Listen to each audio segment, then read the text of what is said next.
Hello student, स्वागत है आपका मेरे इस चैनल पर। और स्टूडेंट्स, आज की वीडियो में हम बात करने वाले हैं यहाँ पर एमएस वर्ड के कुछ क्वेश्चंस के बारे में। स्टूडेंट्स, आज की जो वीडियो रहेगी इसमें आपको सीपीसीटी के जो ओल्ड क्वेश्चन पेपर थे उनमें जो क्वेश्चन आए हैं उनमें से 15 क्वेश्चन पर आज हम यहाँ पर डिस्कस करेंगे, जिसका आपको यहाँ पर क्वेश्चन देखने को मिलेगा और इस तरफ में आपको इसका प्रैक्टिकल भी बताया जाएगा कि किस प्रकार से इसको सॉल्व करना है। स्टूडेंट्स, स्क्रीन छोटी हो सकती है। अगर आपको लगती है कि मेरे द्वारा जो पढ़ाया जा रहा है उसमें स्क्रीन छोटी है तो आप इसके बारे में कमेंट करें। सेकंड बार मैं प्रयास करूंगा कि थोड़े और अच्छे से आपको समझा सकूं। स्टूडेंट्स, स्टार्ट करते हैं। देखिए, क्वेश्चन नंबर जो हमारा जो टॉपिक वाइज पीडीएफ है हमारी, जिसकी डिस्क्रिप्शन में लिंक दी हुई है, आप वहां से परचेस कर सकते हैं। सभी टॉपिक के आपको नोट्स आपको यहाँ से मिल सकते हैं।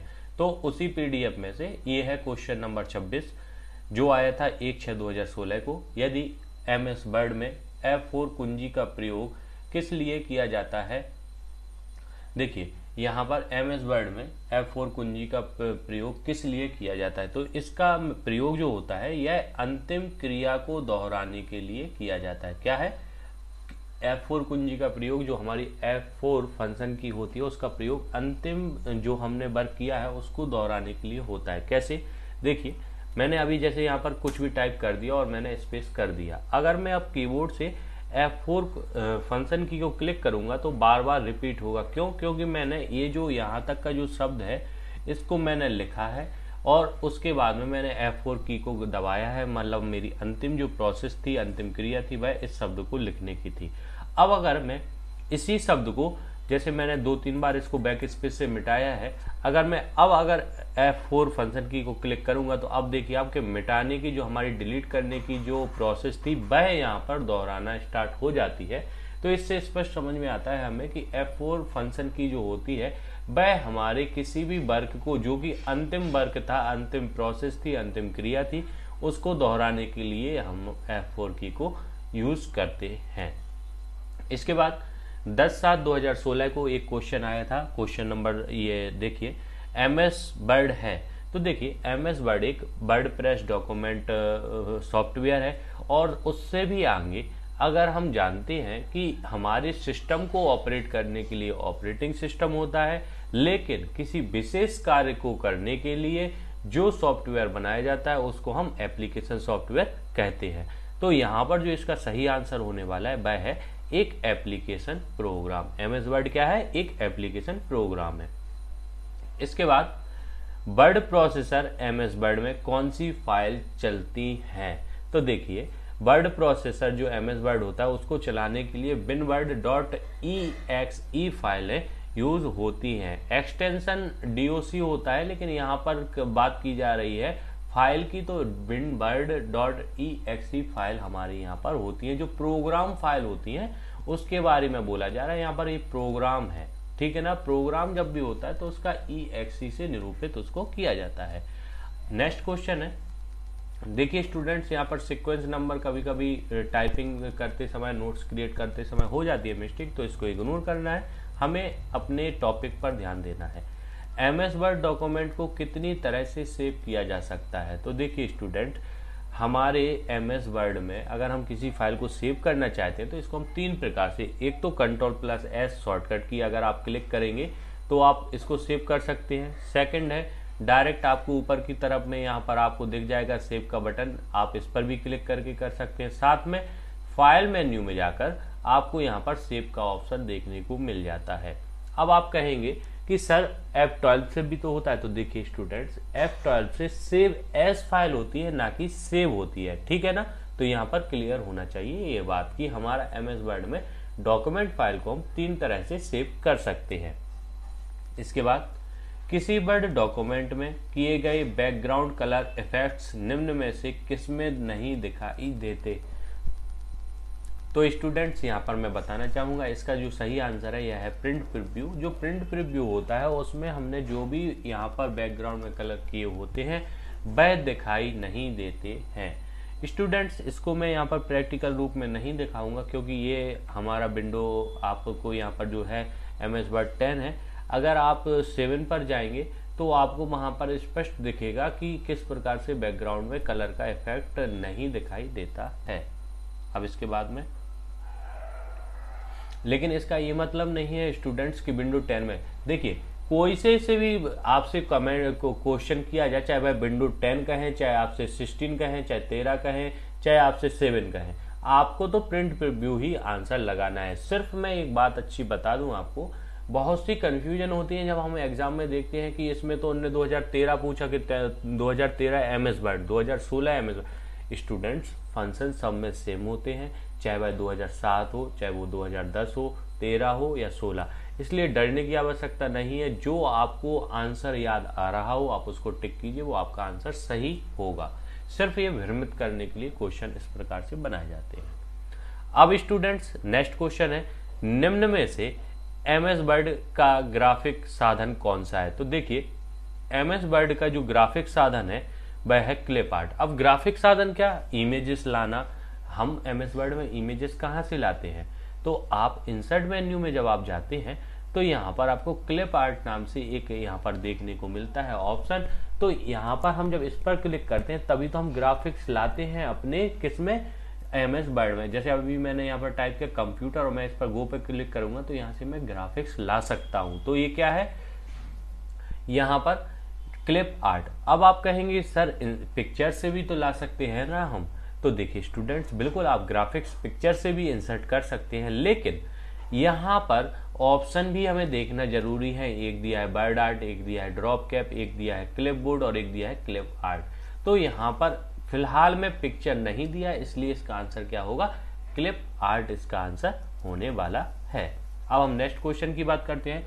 वर्ड डॉक्यूमेंट के 2 कॉलमों के बीच में कम से कम कितना स्पेस होना चाहिए? तो इसका आंसर है 0, क्योंकि यदि अब आप यहाँ पर स्टूडेंट्स स्पष्ट देख सकते हैं कि यहाँ पर 2 कॉलमों के बीच में कोई भी स्पेस नहीं है, इसलिए इसको हम क्या आंसर करेंगे, 0।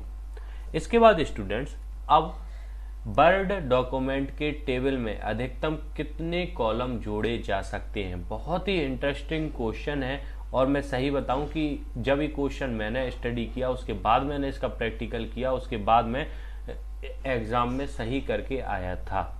अब इसको हम अगर प्रैक्टिकल करें तो देखिए वर्ड डॉक्यूमेंट टेबल में अधिकतम हम कॉलम की संख्या जो है ना वह 63 कर सकते हैं, और जो हमारी रो है वह हम 32,767 रो को हम इसमें इंसर्ट कर सकते हैं। देखने के लिए मैं आपको यहाँ पर दिखाऊंगा। देखिए टेबल है, टेबल को लेंगे, इंसर्ट टेबल पे करेंगे और अगर हम इस पर क्लिक करे रहेंगे तो आप देखिए कितने कॉलम हम यहाँ पर सिलेक्ट कर सकते हैं। लास्ट कॉलम जो हम सिलेक्ट कर सकते हैं, अब मैं क्लिक करूं तो आगे नहीं बढ़ेगा, तो कितने, 63। मतलब हम वर्ड डॉक्यूमेंट टेबल में सिर्फ हम 63 कॉलम को इंसर्ट कर सकते हैं। अब हम बात करें नंबर ऑफ रो की, क्योंकि यहाँ पर कॉलम का क्वेश्चन किया गया, आपसे हो सकता है रो का क्वेश्चन पूछ ले। तो मैंने जैसा बताया आपको 32,767। अब हम यहाँ पे ले लेते हैं एग्जाम्पल के लिए 64, ठीक है ना। और उसके बाद हम यहाँ पर इंक्रीज पर करते हैं क्लिक, तो देखिए 67 तक तो जा रहे हैं डिजिट, लेकिन उसके बाद नहीं जा रहे। इसका मतलब क्या है कि हमारे रो की जो अधिकतम संख्या होती है वह होती है 32,767। स्टूडेंट्स अब हम बात करते हैं नेक्स्ट क्वेश्चन की, वर्ड डॉक्यूमेंट में Ctrl+Z दबाने का अर्थ क्या है? तो देखिए स्टूडेंट्स Ctrl+Z दबाने से पिछले एक्शन का अंडो हो जाता है। मतलब हमने जो एक्शन लिया उसके पहले क्या प्रोसेस थी, क्या हमारा डॉक्यूमेंट था, बिल्कुल उसी अवस्था में पहुंच जाता है। कैसे? जैसे हम Ctrl+Z करेंगे तो यहाँ पर आप देखिए मैंने लास्ट में टेबल बनाई है, अब देखना तो ये यहाँ पर Ctrl+ जैसे ही Z किया तो यहाँ पर ये हाइड हो गई। फिर उसके बाद मैंने ये शब्द यहाँ पर इंसर्ट किया है, मतलब टाइप किया है, तो देखिए ये सब हमारे मतलब सब पहले की प्रोसेस में हम पहुँचते जाते हैं। ये होता है हमारा Ctrl+Z। अंडो होता है, हम इसको कह सकते हैं कि पूर्ववत हमारी कंडीशन में लाने के लिए ये हमारा होता है। इसके बाद में किस मेन्यू में से आप एक एमएस वर्ड दस्तावेज में लेख और पाद सम्मिलित कर सकते हैं? अब देखिए स्टूडेंट्स कभी कभी क्या होता है, हिंदी भी हमारे लिए गले की हड्डी बन जाती है। कैसे? अब हमें इतनी हिंदी तो समझ में आ नहीं रही है कि लेख तो ठीक है समझ में आ जाएगा, लेकिन पाद क्या होता है ये नहीं आता है समझ में। अब देखिए इंग्लिश में अगर आप इसको स्टडी करेंगे, from which menu you can insert text and footer in MS word, तो देखिए फुटर शब्द अब हमें यहाँ पर देखने को मिला। तो हमारे जो डॉक्यूमेंट है उसमें टेक्स्ट और फुटर हम कहाँ से इंसर्ट करते हैं। तो देखिए हम इंसर्ट मेन्यू में जब जाते हैं तो यहाँ पर आप देखेंगे, यहाँ पर हमें फुटर देखने को मिल गया, यहाँ पर हमें टेक्स्ट देखने को मिल गया। तो जो इसका सही आंसर है वह क्या है, इंसर्ट मेन्यू। ठीक है ना। अब इसके बाद नेक्स्ट क्वेश्चन है, वर्ड और अनुच्छेद स्वरूपण आदेशों का संग्रहण क्या कहा जाता है। इतनी हिंदी तो मुझे भी नहीं आती है, सच बता रहा हूं। अब यहां पर अगर इंग्लिश में स्टडी करें, what is the collection of alphabet and paragraph self formulation commands called. तो देखिए जो हमारे पैराग्राफ और अल्फाबेट का कॉम्बो होता है वह हमारे MS वर्ड में होम में जैसे ही आप जाते हैं तो यहाँ पर स्टाइल जो दिखता है, यहाँ पर अल्फाबेट प्लस पैराग्राफ की स्टाइल को डिजाइन किया जाता है। तो ये हमारा स्टाइल को निरूपित करता है। तो इसका जो सही आंसर है वह है स्टाइल। ठीक है ना। ये स्टूडेंट्स ऐसे क्वेश्चन है कि अब जैसे इसमें टेम्पलेट भी दिया तो हमें तो लगेगा कि टेम्पलेट हो सकता था इसका आंसर, लेकिन अब आपने इस क्वेश्चन को देखा, हमसे जुड़े रहे और आपको ये PDF मिली है तो मैं आपको प्रैक्टिकल करके दिखा रहा हूँ। स्टूडेंट्स आपको मेरा पढ़ाना कैसा लगता है आप कमेंट कर सकते हैं। मेरा बात करना आप लोगों से, कोई और मुझे चेंजेस लाना चाहिए क्या मेरे पढ़ाने में, तो इसके बारे में भी आप कमेंट कीजिए। साथ में नोट्स आप परचेस कीजिए, बहुत इंपॉर्टेंट है आपके CPCT के लिए, आपके कोर्ट की वैकेंसी के लिए, आपके व्यापकों की वैकेंसी के लिए। यदि आप एक बात सोचें, आज मैंने एक स्टूडेंट को कॉल किया कि उसको मैंने फ्री ऑफ कॉस्ट कुछ और भी नोट्स प्रोवाइड करे हैं, और मैं कभी कभी डिस्कस करता हूं बहुत से स्टूडेंट से जिनने नोट्स परचेस किए हैं, तो उनका कहना था कि सर आपने CPCT के लिए तो नोट्स दे दिए, अब मुझे आप कोर्ट और उसके लिए व्यापम के एग्जाम के लिए कुछ नोट्स आप दे दें। तो देखिए स्टूडेंट्स, मैं आपको बता दूं, कंप्यूटर के क्वेश्चन चाहे वह आप CPCT की स्टडी करें, व्यापम की स्टडी करें या कोड की स्टडी करें, सब में आपको बहुत से क्वेश्चन कॉमन मिलेंगे। तो आप स्टडी ऐसे करें कि आपके सभी कॉम्पिटिटिव एग्जाम में वह क्वेश्चन आपको देखने को मिले। और मैं आपके लिए इस प्रकार से ही नोट्स डिजाइन कर रहा हूं कि आपको हर जगह हेल्प मिले। सिर्फ ऐसा नहीं कि सिर्फ CPCT नहीं, आपको कोर्ट में भी हेल्प करेंगे, आपको व्यापम के एग्जाम में भी हेल्प करेंगे, और मैं तो कहता हूं आप बैंकिंग में भी अगर और SSC में भी आप देखेंगे तो इन नोट्स में से आपको क्वेश्चन मिलने वाले हैं। तो आप सिर्फ एक बात मत सोचिए, नोट्स सब जगह आपके लिए हेल्पफुल होने वाले हैं। अब मैं आपका समय और खराब नहीं करूंगा, आगे क्वेश्चन के पे बात करते हैं। MS वर्ड में कौन सा इंडेंट मार्कर पहली पंक्ति को छोड़कर सभी पंक्ति को नियंत्रित कर सकता है। तो देखिए स्टूडेंट्स, इसके लिए मैं पहले तो कॉपी कर लूं, थोड़ा सा समय लग सकता है। देखिए लगभग मैंने एक पैरा तो मेरे हिसाब से बन गया होगा, ये एक पैरा हमारा बन चुका है। अब अगर हम इसमें क्या है, MS वर्ड में कौन सा इंडेंट मार्कर पहली पंक्ति को छोड़कर सभी पंक्तियों को नियंत्रित करता है, तो वह कहलाता है हमारा बायां इंडेंट मार्कर। होता क्या है, तो देखिए अगर हम ऊपर वाले इसको कर दें तो हमारी जो पहली पंक्ति को छोड़कर बाकी पंक्तियों को ये सभी को क्या करता है, नीचे वाला जो हमारा होता है ना बायां इंडेंट मार्कर बायां तरफ, और ये हमारा इंडेंट और ये हमारा मार्कर, अगर हम इसको कुछ इस प्रकार से कर देंगे, ऊपर वाले को ऐसे ही रहने दें और नीचे वाले को, तो फिर जो मार्जिन रहेगा ना वो सब एडजस्ट होता जाएगा। देखिए मैं इसको पहले तो इस पैराग्राफ में जोड़ दूं, तो अब देखिए पहली लाइन तो ठीक है, अब हम जब भी टाइप कट कॉपी पेस्ट करेंगे ना तो वही आएगा हमारा क्या, यहाँ पर आप देखेंगे इस प्रकार से होता है। ठीक है ना। अब इसके बाद में निम्न में से कौन सा एक हिंदी टेक्स्ट प्रोसेसर नहीं है। मैं स्टूडेंट्स बताना चाहूंगा कि ये क्वेश्चन आपकी CPCT में पूछा गया था और टेक्स्ट से या वर्ड डॉक्यूमेंट से रिलेटेड है, इसलिए इसमें मैंने लिया है।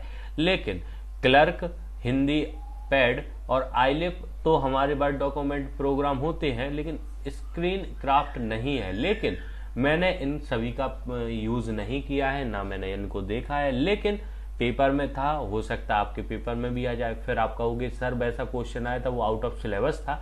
तो देखिए सिर्फ इंफॉर्मेशन के लिए देख लीजिए, आपके एग्जाम में आए तो आप टिक कर देना, नहीं आए तो आपकी नॉलेज तो बढ़ेगी ना, प्रैक्टिकल कभी करने को मिले तो बहुत अच्छी बात है।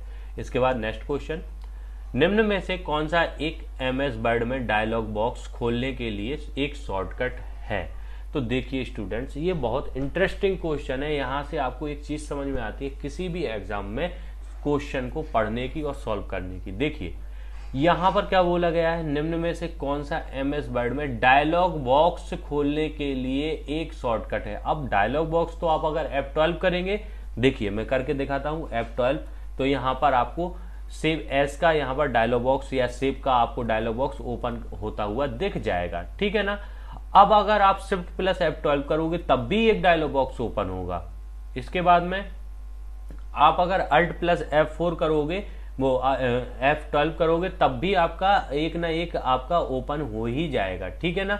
नहीं हो रहा, अच्छी बात है, लेकिन और कंट्रोल प्लस F12 करोगे तब भी आपका एक डायलॉग बॉक्स ओपन हो जाएगा। लेकिन फिर क्वेश्चन ऐसा क्यों दिया, ये तो आप बिल्कुल गलत दे दिया CPCT वालों ने, ऐसा ही क्वेश्चन आपके मन में होगा। लेकिन स्टूडेंट जैसे ही आप इंग्लिश में पढ़ेंगे, which of the following is a shortcut to open dialog box, क्या open dialog box. Open dialog box की जब बात की जाती है तो फिर हम कंट्रोल प्लस F12 की को क्लिक करते हैं और यहां पर डायलॉग बॉक्स का नाम आपको देखने को मिलेगा ओपन। मतलब कोई भी डॉक्यूमेंट को ओपन करने के लिए जब हम एमएस वर्ड में कंट्रोल प्लस F12 को क्लिक करते हैं तब हमारा ओपन डायलॉग बॉक्स ओपन होता है। अगर हम हिंदी के भरोसे पेपर दें तो हो सकता हमारा ये क्वेश्चन गलत हो जाए और हम गालियां भी दें CPCT वालों को कि ऐसी गलती से उनने ऐसे क्वेश्चन दिए क्यों। लेकिन आपने अगर इंग्लिश में इसको पढ़ोगे तो आपको कितनी बड़ी यहाँ पर मिस्टेक इनकी समझ में आती है। तो स्टूडेंट्स आपको अगर कभी ऐसा लगे कि आपको हिंदी में भाषा में कोई चीज समझ में नहीं आ रही तो उसको बेझिझक इंग्लिश में पढ़ें, समझें, बहुत अच्छे से जब समझ में आएगा तो आपका आंसर भी सही जाएगा। क्योंकि एक एक नंबर से भी मैंने स्टूडेंट्स को फेल होते देखा है। छोटी बात नहीं है स्टूडेंट, CPCT में ही नहीं कोर्ट और व्यापम में भी आपको ऐसी मिस्टेक देखने को मिलेंगी। स्टूडेंट्स वीडियो मेरी लंबी हो सकती है लेकिन मैं क्या करूं, जब तक मेरा सिर्फ ध्येय ये नहीं है कि आपको CPCT पास कराऊं, आपको कॉम्पिटिटिव एग्जाम में आपकी जॉब लगना चाहिए। मैं आपको इस प्रकार से पढ़ाने का प्रयास करता हूं, एक एक बारीकी से आप लोग समझ सकें, ये मेरा प्रयास है। मेरा ये नहीं है कि मैं आपका समय खराब करूं। वीडियो बड़ी हो सकती है, ध्यान से देखें, आपको इंटरेस्टिंग लगेगा और जितने ज्यादा आप हम मेरे से जुड़ेंगे आपको समझ में आएगा कि मैं आपको कहां से कहां तक पहुंचा सकता हूं। अब मैं नेक्स्ट क्वेश्चन की बात करता हूं, ज्यादा तारीफ भी अपनी अच्छी नहीं होगी, तो नेक्स्ट क्वेश्चन की बात करते हैं। ये आया था 18/9/2016 में। कर्सर को एक शब्द के दाईं ओर ले जाने के लिए, और नहीं है ये और है, कर्सर को एक शब्द के दाईं ओर ले जाने के लिए कौन सी शॉर्टकट की है। तो देखिए जैसे हमारा ये एक शब्द है, ये अभी हमारा बाईं ओर है कर्सर, अगर हमें इस तरफ ले जाना है डायरेक्ट तो हमें क्या करना पड़ेगा, अपने कीबोर्ड से कंट्रोल प्लस जो हमारी अप डाउन और राइट लेफ्ट जो एरो की दी हुई है उनमें से हमें कंट्रोल के साथ राइट एरो की को हम जैसे ही क्लिक करेंगे तो देखिए कर्सर हमारा यहाँ पे आ गया था, कहाँ पे, बाई पोजीशन पे। और हमारा अगर हमने जैसे कंट्रोल प्लस यहाँ पर राइट एरो की करी तो देखिए ये इस तरफ पर आ गया है। इसके बहुत अच्छे अच्छे क्वेश्चन बनते हैं, कभी और मैं आपको बताऊंगा, लेकिन अभी लास्ट 2 क्वेश्चन पे और हम डिस्कस कर लें। एमएस वर्ड में एक हैगिंग टैब लगाने के लिए निम्नलिखित में से क्या प्रयोग किया जाता है। तो हैगिंग टैब मैंने आपको बता चुका हूं पहले भी, हैगिंग टैब लगाने के लिए कंट्रोल प्लस टी का प्रयोग किया जाता है। जैसे ही हम कंट्रोल प्लस टी का यूज करते हैं तो देखिए जो हमारा बाया इंडेंट मार्कर था ये ऑटोमेटिक आगे बढ़ने लगता है, हमें इसको माउस से पकड़ने की आवश्यकता नहीं है। ये हमारा देखिए आप यहाँ पर ये मूवमेंट कर रहा है, हैगिंग टैब कहलाता है, ये इंक्रीज हो रहा है। और अगर हम कंट्रोल शिफ्ट प्लस टी दबाएंगे तो ये डिक्रीज हैगिंग इंडेंट होने लगता है।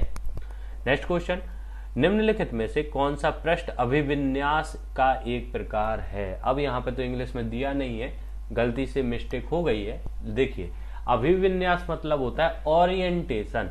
अब हमारे एमएस वर्ड में कितने ओरिएंटेशन होते हैं, तो हमारे एमएस वर्ड में 2 ओरिएंटेशन होते हैं। कौन कौन से, लैंडस्केप और पोर्टेबल। अगर हम पेज लेआउट में जाएंगे और हम ओरिएंटेशन देखेंगे तो हमारे जो पोर्टेबल होता है, पोर्ट्रेट होता है एक, और एक होता है लैंडस्केप। मतलब हमारा एक होता कि अब हम कोई पेज को निकालें तो सीधा भी निकाल सकते हैं, एक होता है आड़ा करके हम उसको निकाल सकते हैं, वही हमारे कहलाते हैं लैंडस्केप और पोर्ट्रेट।